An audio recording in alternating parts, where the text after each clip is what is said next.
Hey, how is it going? This is Plant, and I'm gonna give something new a shot. We're gonna try and do a card review video, or a deck review, kind of. So recently, there's been a custom set that's been released, or it will be by the time this video probably goes up. For Fire Emblem Cipher. So this is the first custom set, and I personally did a lot of playtesting, and a lot of my playtesting was centered around one specific card that's probably going to end up being pretty controversial. So my plan today is to sort of walk you through that card, what it does, how it's good, some different decks that I've thrown together based around it. I'll kind of give an idea of like the deck building process, right? Some of the thoughts that went into it, and then I'm gonna go over its flaws, the card's weak points. It's worth noting that the decks that I specifically tested was a sort of my main priority in testing this card was to make sure that it wasn't unfun to play against. So I specifically tried to build the most least fun, right? The least fun version of the deck that I possibly could. So you can probably make a less explosive, more consistent, safer version of this deck, but that might perform better. Hard to say, because it wasn't something that I tested. But either way, this is definitely a strong card, and we'll see. So the card that we're going to be looking at today is Ferdinand 3-2. So I am using the proxy art that I made for playtesting these cards. So the actual official reveal is going to look a little bit different than this, and a lot better probably. I don't actually remember what this quote says, but feel free to enlighten me on that in the comments. Yeah, so basically this card immediately jumped out as being potentially problematic when we were testing the set. He is a 3-2 70. So that means turn 2, you're 70, hard to hit, and you're already ready to go. And then it's specifically his skill 2. So once per turn, discard a card, choose up to one card with a deployment cost of 1 or less from your retreat, and deploy it. What that means is you can discard a card from your hand and deploy any one cost that you have.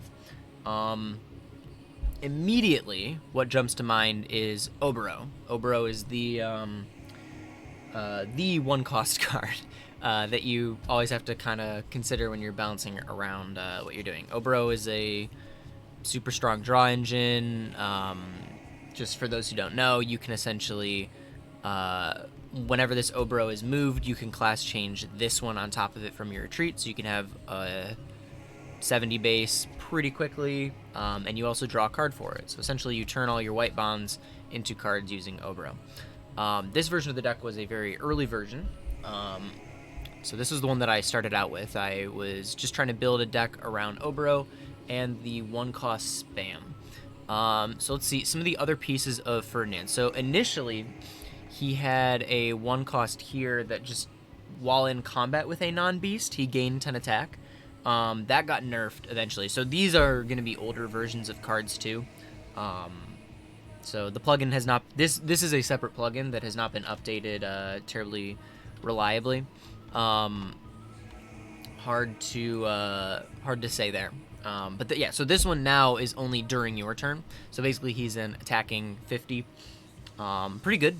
It's definitely good. He didn't really need the defensive buff, so that was one of the, it was a nerf that doesn't really affect the deck too much, but it was significant. Makes it easier to kill him if you're trying to rush him down early, which I will eventually suggest is not the best idea.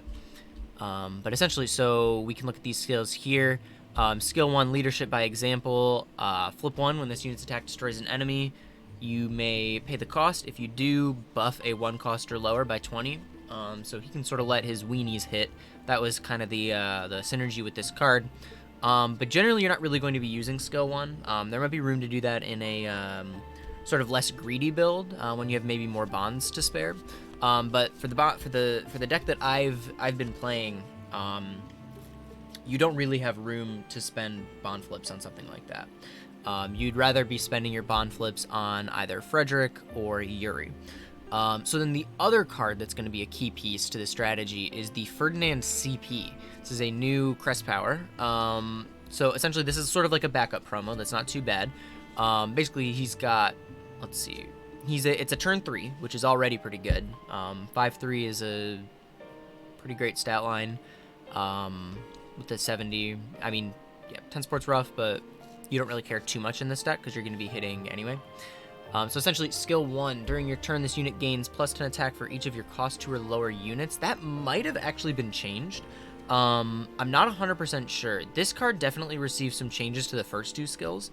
So I won't go too in depth on them because they're not really relevant here. This is only a backup promo in case you missed the other one. What you really want to be looking at here is the crest power.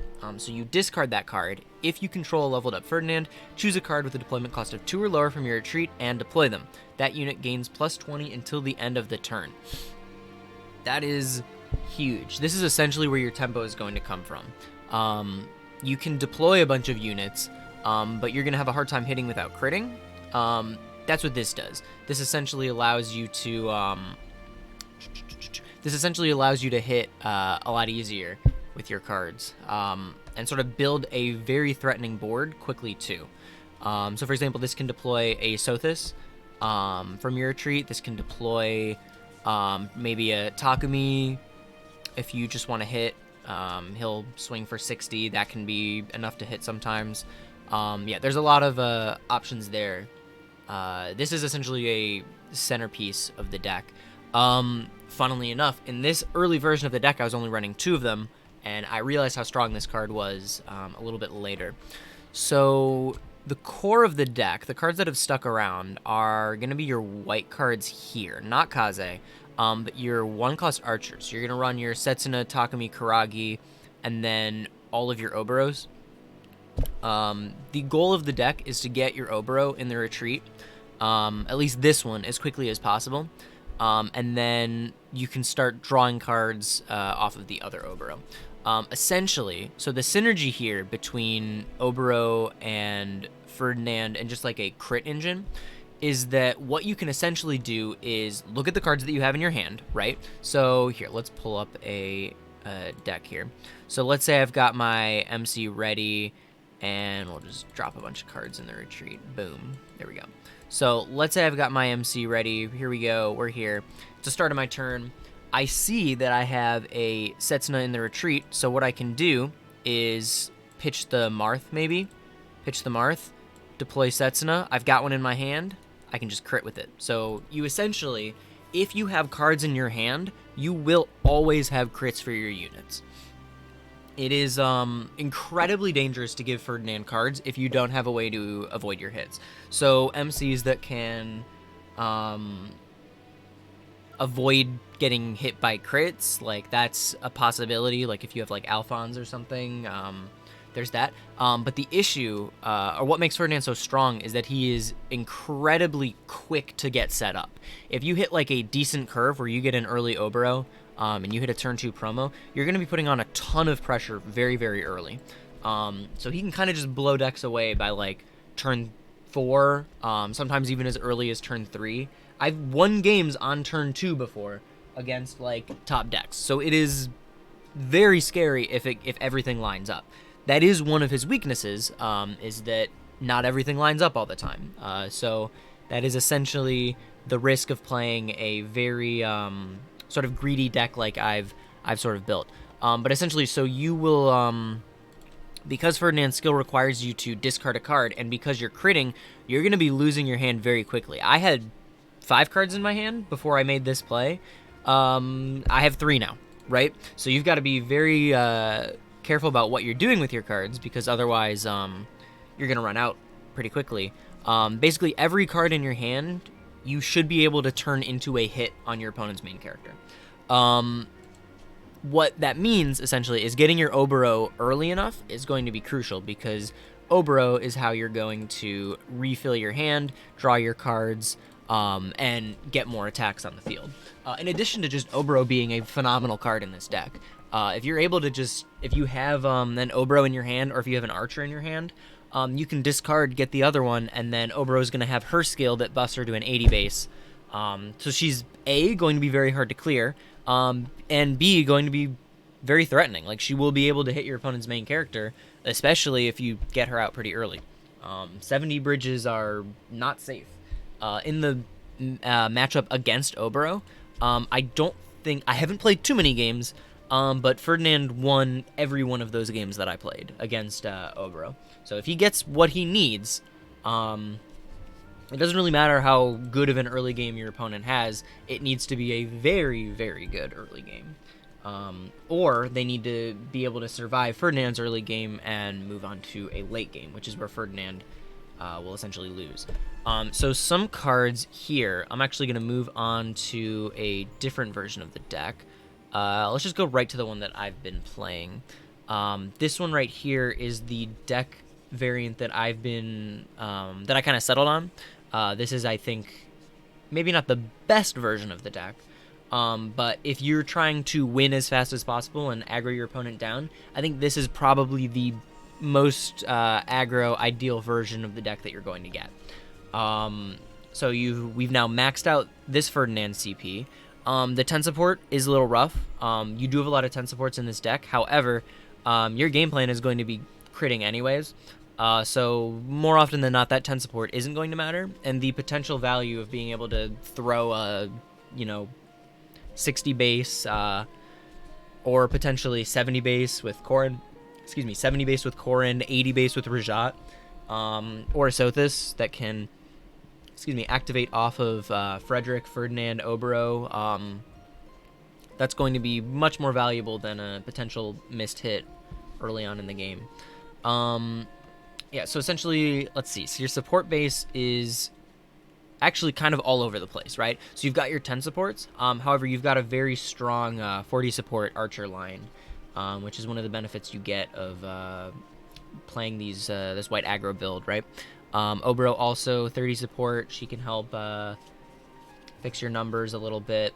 And sometimes, yeah, with these 40 supports, sometimes your weenies don't need to crit. Sometimes you'll just hit a 40 and hit your opponent's MC, and then you get to keep whatever card you're going to crit with, which can then be turned into either a bond to fuel Obro, or it can be turned into a deploy for the next turn, or, a crit later if that unit sticks. Because it's likely that, if you've got a Karagi crit and he just randomly hits your opponent because they selfed into a 40, they're not probably going to be clearing that Karagi next turn. They're going to have bigger fish to fry between Obro, Fred, Rajat, Takumi, potentially Marth sometimes. Yeah, that is significant. So I'm also running Max Yuri for that same reason. I want the as great of access to this CP as possible. This is going to be the high roll card that will win you games, because you will just very quickly build a board that cannot be ignored, and it's going to be hitting. If you draw a whole bunch of these early on, you can win the game without promoting sometimes. So you could just dump a field, you're going to be in a great spot. Additionally, you'll notice that compared to the other build, there's a lot less brown bonds. So that's why I'm running Max Yuri here as well. You need to make sure that you can promote on 2. This build is a lot greedier because you don't have as reliable of a way to promote on 2. You need to draw a Ferdinand, you need to draw a Yuri, a Sothis. Any of these cards you can bond. Like, you can bond a Ferdinand copy, that's fine. You're not really worried about dying in this deck, unless your opponent is very aggro. And even then, typically, you're just going to play your game plan and hit as hard as you can early on. Yeah, so it's a little rough. You're going to want... there's let's see, there's argument to be made that you might want to include more maybe brown 1 costs. There's a Hilda from this set that's going to be pretty good. This Hilda 1 cost right here, unit gains 10 attack until the end of turn and can't untap, so it's an immediate threat to your opponent that you it's likely to stick another turn, so your opponent probably won't clear it unless they have to, so that actually helps with your Rajat a little bit. And if you have one on board, it's a card that you can kind of throw away to summon a different unit. Also, Catherine one right here. When another ally's attack destroys an enemy, this unit gains 20 attack until the end of the turn. That's also pretty good. So she's very, very likely to be a 60 base unless your opponent has a million dodges. Yeah, I don't think any of the other ones are going to be... Yeah, you wouldn't play this one. The buff doesn't really help too much. But this is a potential very good card that you can play too. There might be other ones in the set. I haven't really gone too far into it, but a lot of potential there. So let's move on then. Frederick is another high roll card too. On a turn 2 class change MC, essentially whatever brown bond you use to promote your Ferdinand, you can flip it to deploy Frederick, and that's going to be another hit. And early game, it's very likely that he's going to stick. Your opponent just might not have a way to clear it. And if you've got a dodge for Frederick, you've probably won the game at that point. So he's pretty big. A high roll card, you can cut him if you want to make your deck a little bit more consistent. He might be one of the first cards to go. Yeah, so there is that. Frederick is pretty good. And then we're going to move on. Let's see. The reason I put in this Corrin is because he can be a 50 base if you've got a Takumi, which isn't too hard to set up. But mostly it's just for the hero emblem. It's kind of cheesy. But, you know, sometimes you will just hit a hero emblem, and that's going to win you the game, right? I wanted more white bonds for Oboro. If you draw a brown bond late game, that could be a turn where you don't get to deploy your Oboro. It's these cards, like Yuri doesn't really do much in your hand. You don't have a lot of CPs to draw off of him. Sothis, you're generally not deploying either. And you're almost certainly not going to get to turn 5 and be in a winning position. So this will help you win the late game if you get there. Like, you can become a little bit more threatening if you have a Sothis. But essentially she's really there to be deployed very early. Or off of Ferdinand, so you don't really want to be relying on, you don't really want to be drawing her, sort of on, like, turn 4 or 3 or 4, usually. You want to be deploying, or you want to be drawing more bonds, that Oboro can turn into other cards that you can crit with. Let's see, so this Marth card is another, actually, let's just real quick go over the Rajat. She is a 2-cost that you can deploy off Ferdinand, and she is essentially an 80 base off of Ferdinand, which is going to be the biggest number that you can hit in this deck off of a Ferdinand deploy. I had a few other options. Let's see, there's a couple Corrins that you could play instead, but I didn't find use for them. This one right here, this Corrin, 70 base, so he'll be a 90 off of Ferdinand, and he's a 70 to play. However, he does get destroyed at the end of your turn because you're not playing Azura, which makes him a lot worse of a deploy. You generally want to be building a board that your opponent can't ignore. The more units that you have on board, the more likely it is that you have a crit for them. So even if your Takumi lives, or even if your Karagi lives a turn and they clear your Frederick, and you still have that Karagi on board, that's a potential hit. They can't ignore it. But if that Karagi explodes himself because it's a Corrin, you're going to be in a much worse spot because then your Frederick gets cleared and then you no longer have your board presence. He's there if you need desperately to hit higher numbers. It's an option that you could consider running. I wouldn't play it at more than 1, but, it's an option. And then I had the other card that I was playing is this one right here. When this unit's attack destroys your opponent's main character, you can pull the back line. It's a card that doesn't really see play ever. It could be useful in this deck. I don't think it's amazing, but it is an option. However, your game plan generally is to just aggro down your opponent's main character. You want to win the game as quickly as possible. You don't really want to be... You're not worried about the back line, right? You just want to kill your opponent's main character. And this doesn't help you if your if your opponent's MC runs away and hides in the back line, because she only can pull if she destroys the main character, right? So that's a limitation there. Another card you could consider that I didn't run is Lilith. Whoops. Let's see. Lilith. Shuts down your opponent's deploys. You know, it is always a good card to have if you can run her. However, I opted not to because she's only a 30. You can't deploy her from hand, and she's only a 50 off of Ferdinand, so it's not the best. And then especially tempo, you don't really worry too much about because you're not worried about dying. Your goal is to win in the early game. So tempo decks are generally late game decks, or if they're an early tempo deck, you're not too worried about them because you're probably going to be winning the game first. So it's not a huge concern. I would almost consider running this one instead because you're likely to have orbs. So this one would be a 70 base off of a Ferdinand CP deploy. And by flipping an orb face up, you actually get information, right? So when they do eventually hit you, and let's say that's probably going to be late game, right? When they're giving you cards, you want to make sure that you're taking cards that will help you, because you are if you're in that position, you're on a timer as to when you can win the game, right? You will eventually, burn out, or your opponent will have generated enough value that it becomes very hard for you to win, right? Making sure that you can grab a crit, or potentially a Ferdinand CP off your orbs, or if you know that whatever orb is there is useless, maybe it's a Ferdinand dodge, or something else that's not that helpful for you, you can, take a random orb instead. So that actually has some utility. I would argue in this deck, this would be better than this one. I still wouldn't choose to run it because you can't deploy it from hand.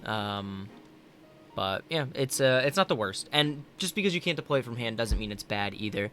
In the Bond Zone, that's an Obro deploy, and you can also discard it with Ferdinand 2. So your hand doesn't really get stuck. It's just maybe not the best. There's better cards that you can play. Let's see. Honestly, she's not the worst. Maybe she'd be worth considering running at least like one or two of them over a Korin or something. But yeah, so let's move on. So the last card I think that I haven't discussed yet is this Marth right here. This guy is just an option that you can use if you've got a huge board. You can use him to pull your opponent's main character. If they try to run away, you can simply tap Marth, tap another ally, and pull your opponent's MC. Bring them back to the front line so that your Ferdinand can hit them.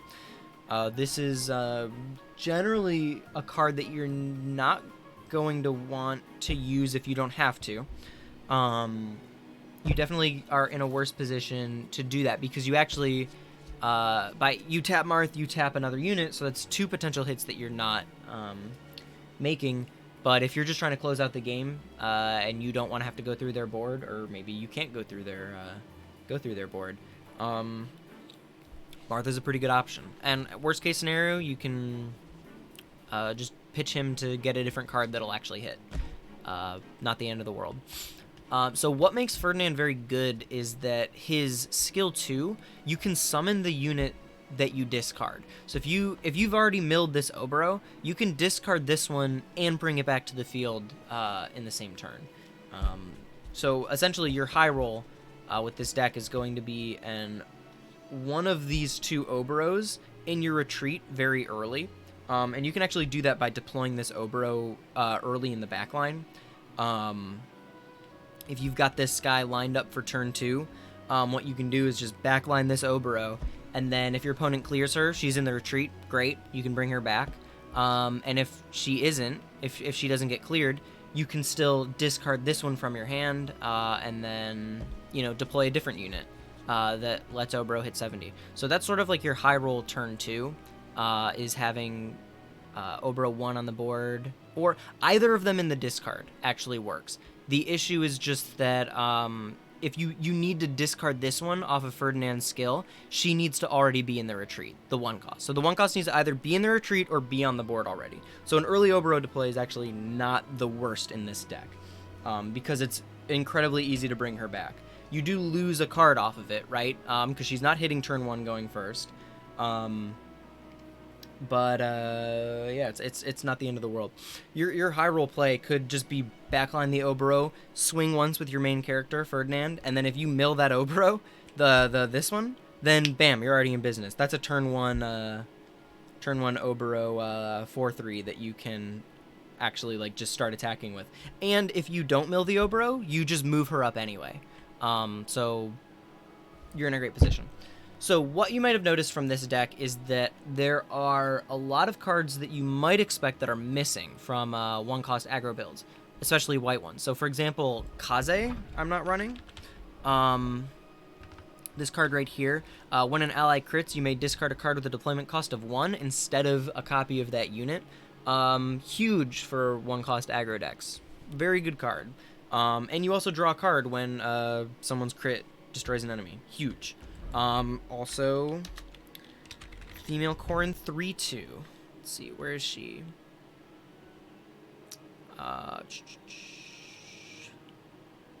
This card right here. Discard a white card and heal any 3-cost or lower card. She can get you your crits. She can, line up other stuff, and she hits too. She's going to be swinging for 80-90% of the time. So you might be wondering why those cards are missing. Similarly, missing is Ryoma. Let's see, one of the best white cards that has ever been printed, probably. When you're on low hand and you attack with Ryoma, you just draw a card, right? That would be huge for this deck. My deck is a very greedy version. It is very high roll, and it's very just early aggro. I put everything into that. Generally, I wasn't getting to the point where the opponent would be living to turn 4 or 5. Ryoma and Kaze were just dead cards that I bonded. I never got that late in the game. Femui even sometimes. I felt that when I had her in my hand, she was going in the bonds more often than she was being deployed. I would rather deploy a bunch of 1-costs and then just hit with all of them rather than deploy the Femui and ensure the crit, because Ferdinand is actually pretty good at ensuring crits himself. So essentially what I would recommend, right, is if you want to make a safer version of this deck, you could cut a lot of the early aggro cheesy stuff. So for example, this Corin, he can go. This Fred, he can go. So for example, you can do something like this. Let's see. You can cut the Marth. Cut the Rajat. Rajat's pretty good, actually. So I would go down 1 here, and then what you could do is add your Ryoma, add your Kaze, and then you've got 4 more slots left.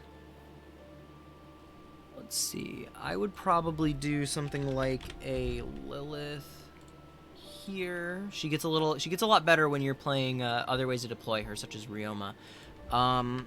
You could potentially play a Corin 6/5, this guy right here, but I think that's maybe not the best. So instead of doing that, you can play, let's see, what's I gonna do? Go with a Catherine, right? So here's a maybe a more late game oriented build.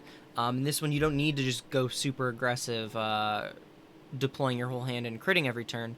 All you really need to be doing is just making sure that you can play your Obero every turn and surviving until late game. This build, I think, probably could use a little bit of work. The other builds that I have are designed to have your opponent not get to the late game. So perhaps this deck would have some unforeseen downsides going into the late game that I might not have sort of accounted for. So perhaps maybe you might want to play something like a Plumeria to summon off of Ferdinand, or I don't know, more Liliths perhaps. Anything like that. Like there are probably better mid-game cards that you can play over what I have here. Rajat probably isn't as necessary if you're playing different units that are sort of techable with the Ferdinand CP, or even if you're just deploying the Sothis. So yeah, this is sort of what I would potentially go with. I chose Catherine over a white 1 cost because color balance seems pretty good here if you're trying to make your deck a little bit more consistent. And Catherine's going to be a unit that will be hitting pretty hard. So yeah, that was essentially the idea here. I think that would be a pretty good option. So I'll actually save that for mid-range. Sounds good, right? So maybe I'll give that a test later and see what happens. But yeah, so this is essentially what the deck looks like. Very strong MC. He can just kind of run away with games, and sometimes if his draws are hot enough, your opponent won't really get a chance to play. It's either did they draw enough evades or did they not. So you might be asking, how do you play against this? Why did you okay this deck? I've played, I think, over 50 games. I played somewhere around like 60 games, I think, with this deck. While I was playtesting, just to make sure that it was A, balanced, B, beatable, and C, more importantly, fun to play against. I don't know how fun he is to play against, but what I can say is that he's definitely not unbeatable. What you might have noticed is that he runs himself out of cards very, very quickly. So, for example, let's say your turn... Let's reload that. Alright, so let's say I'm playing Ferdinand. We'll reveal to all. Grab that. We'll grab this. That can go in the retreat. Let me just grab a couple cards. Yuri's fine. Alright. Yeah, we'll go. Just grab another white card. Alright. So, none in shuffle. Alright, here's what my hand looks like, right? Let's say I went first. So my turn 1 is going to be a Rajat. And there's that Obro. So my opponent will then swing at me. Let's say they have a ranged unit to attack the Obro, right? So they attack Obro. This card gets milled. Obro's probably dying, right? So let's say she dies. Now I go into my turn, right? We're going to bond here. Go here. Draw off that. Got Fred. And then, so my next turn is going to be to discard this, summon her. Right? So we'll flip. Class change, draw a card. So, pretty scary, right? I built a pretty threatening board. So I've got 1, 2, 3 hits, all swinging 70 on turn 2. Pretty crazy, right? That's definitely a threat. But then let's say Fred gets cleared, right? I've got the dodge, but let's say I have to crit with him, right? I don't, but let's say, actually, I just don't have a dodge. Okay, I don't have a dodge for Frederick. They swing at him, they clear him. All right, now Obro's in the front line, right? That's not really ideal, because now I can't draw cards with her. So if they actually in this instance, clearing Obro can potentially be bad for the opponent or for the Ferdinand player. You might not actually want to clear her. So in this case, I actually have to go. This is already pretty rough, right? They haven't hit me yet, so I'm now going into my turn 3 with 3 cards in my hand. So we'll go here. Actually, let's see. I haven't milled a Takumi yet. So what my play is going to look like is going to be, we're going to go here with the Takumi, because we want to bond our white cards. And then I'm going to, we'll swing here first, right? Potentially mill a card that I can play. Nope. Okay. We'll go here to get Rajat. That's kind of wild. I think you probably want to swing with Obro first. Unfortunate. And then, let's see, Rajat can pull a Takumi. Okay, so Rajat's going to hit, no matter what. Takumi's going to go in the retreat. And then if I want to, boom, boom. There's that. So Takumi could hit. This probably, you wouldn't do that in this case, right? But let's say I do. Let's say maybe, I don't know, I had the crit here for whatever reason, right? So let's say maybe they gave me an orb and it was a crit. So I actually bonded something else, and here's the crit for Takumi. Takumi hits. Bam. So they had to live, it's like 7 or 8 hits, something like that. This is 8, then 1, 2, 3, so 7. 7 total hits. If they have lived those 7 hits, or if any one of them misses, right? Rajat could miss, Takumi could miss. That's cool. They go into their next turn. I have no cards in my hand. So they can clear, if they can clear my board, and the Oboro has to go. Well, again, that's kind of tough, right? So let's say they clear my board, right? Here goes Oboro, here goes Takumi, right? Takumi could buff Oboro, whatever. We just go here. They're still standing in the front. That's cool. I've got Rajat. Here's my untap. My draw phase, right? This could be a crit, or it could be an Oboro. So I have 1 card in my hand. What I need to do is discard this to Oboro and draw another card. And that's all I got. This is essentially a bond for Oboro next turn if she gets cleared. So I'm still hitting a bunch. We'll say 1, 2... Well, that's unfortunate. Or not. Okay, that's cracked. Anyway, so they're all hitting, right? So this is where the deck can kind of get very strong, where sometimes your supports and shit, it just lines up. But let's say some of these missed. Maybe they're a 70 base now, and I hit all my Freds late game instead of early game, right? Or actually, because I hit these Freds early, I probably missed a lot of swings, right? So I've missed some. They've lived again. They can just, clear, boom. I have to discard this and do the exact same play. Draw 1, Ferdinand. Okay, I mean, that's a good card. You keep the pressure up, right?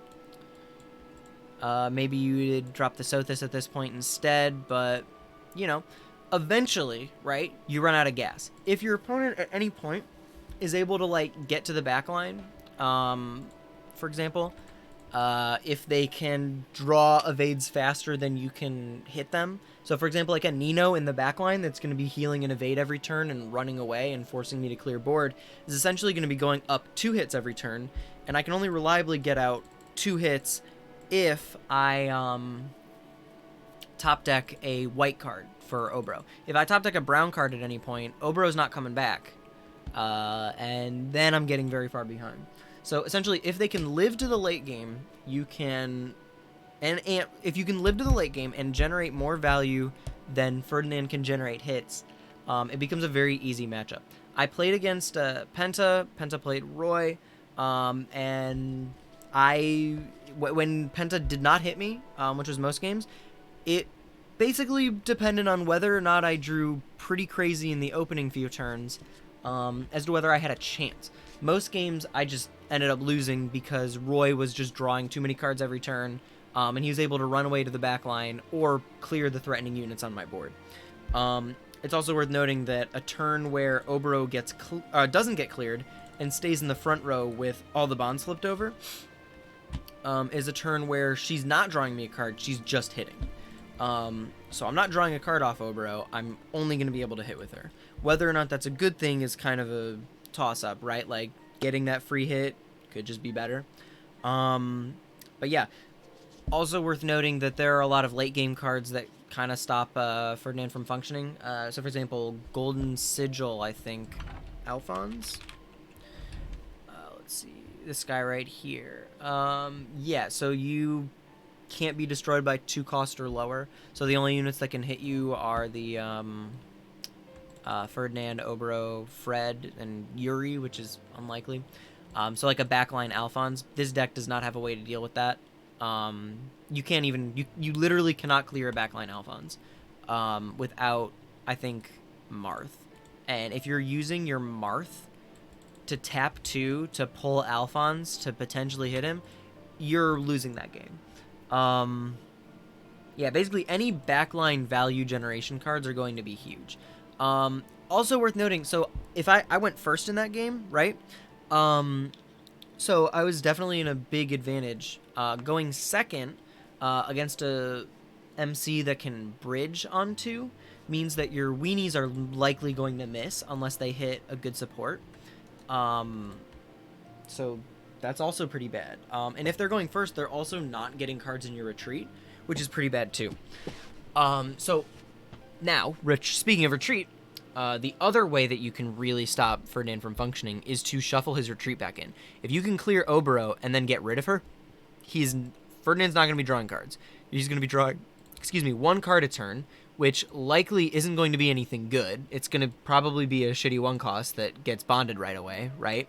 Or it's going to be a brown card that you also can't do much with. You can't deploy it because you flipped your brown bonds face down. So what's likely going to happen is Yuri's going to go in the bonds, and then you're going to do nothing else for the rest of your turn. You're just going to swing ones with a 70 beater that, you've got a lot of 10s in your deck. You're probably not hitting unless you hit a 40 support, because even 70 plus 20 is, insufficient nowadays, more times than not. So you get put in a pretty bad position too.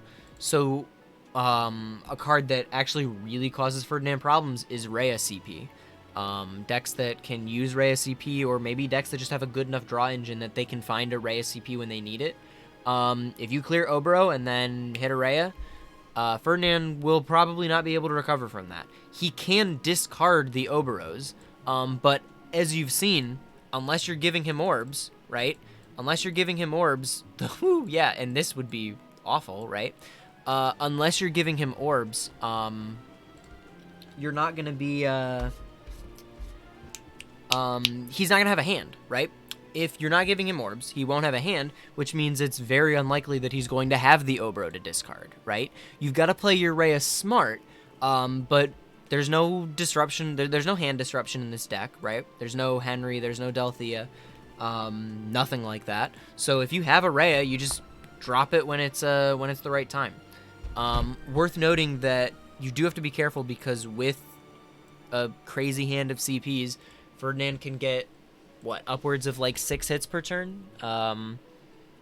So you do have to play a lot safer than you normally would. But if you are a deck that can beat him in the late game, either by, playing long enough for the deck reset, or waiting until, or playing like a Rhea CP, or simply being a deck that generates enough value to sort of stall him out, you're going to be in a much better position in this matchup. What people don't want to do is end the turn without turning their card sideways. People really just want to hold forward and hit Ferdinand. Unless your deck relies on that game plan, it is a very, very bad idea. Seliph, for example. Crit Seliph is a deck that has enough aggro that he can keep up the pace with Ferdinand and win before Ferdinand does. You think. Honestly, it's hard. Like, Oboro is one of the poster childs for early aggro deck. But, we don't have that, right? I've played against Oboro, and she will lose a lot of the time to Ferdinand because she doesn't really generate enough value. Her value sort of comes in the fact that all of her units are going to be hitting because you draw a ton of cards and you're going to have the crits. But in order to do that, you have to give Ferdinand cards. So unless that Oboro is satisfied with just sort of, drawing 2 every couple turns and then turning her card sideways and clearing board and never attacking Ferdinand until late game, Oboro is probably going to lose that matchup too. Ferdinand is essentially the quintessential deck that sort of... how do I put it?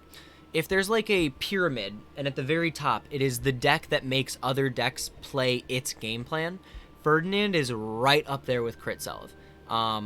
Lin is another one of those decks, where basically it's like if your opponent flips over Crit Seliph as their MC, you are playing Crit Seliph's game. You're going to be passing your turn, you're going to be running away, and you're going to be slowly whittling down Seliph until he runs out of resources and you can safely kill him, right? Same deal with Lin, right? If your opponent flips over Lin, you're going to be not giving Lin cards, and you're going to be running away as much as you can and keeping your hand full of, like, dodging as quickly as you can early game and, trying to get evades for your units late game. It's essentially what you're doing, right? Ferdinand is a deck that supersedes Lin in terms of making your opponent play his game plan. If you are hitting Ferdinand and you don't have a reliable way to not get hit by him or stop him from doing what he's doing, you're going to lose the game.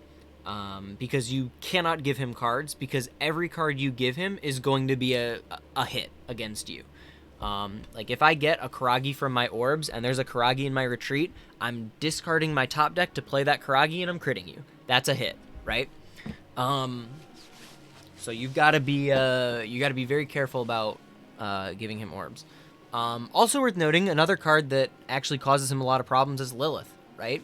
Lilith herself stops him from deploying stuff from his retreat, so Lilith shuts down this unit's skill, Lilith shuts down the CP. She's not as durable as Alphonse, right? Lilith will die to any one of these archers. However, there's enough 10 supports that, Lilith might survive sometimes, right? Yeah, but backline Lilith is going to be a very good answer to Ferdinand as well, and a good early game answer. So yeah, any tempo disruption. Actually, Veronica 3 is a good card too. She can just tap your Ferdinand if he tries to summon something, and like Ferdinand can play around that and use his skill at the end. And then you're wasting your Veronica on like a 1 cost, but saves you a hit, right? That's important. So those cards are going to be more important if Ferdinand gets played more. And again, if you're worried about stuff like that, you can play a less greedy Ferdinand build that isn't designed to sort of kill your opponent by turn 3, and instead you can play one that sort of has enough value generation to survive into the late game and still be able to, draw cards and hit and not be a sitting duck. Yeah, I think that should pretty much cover it.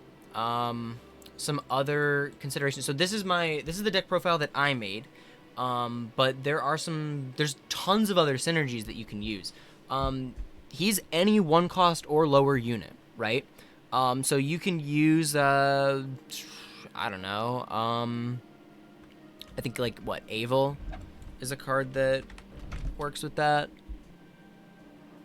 Oh no, only in your hand. Okay, so not Avil.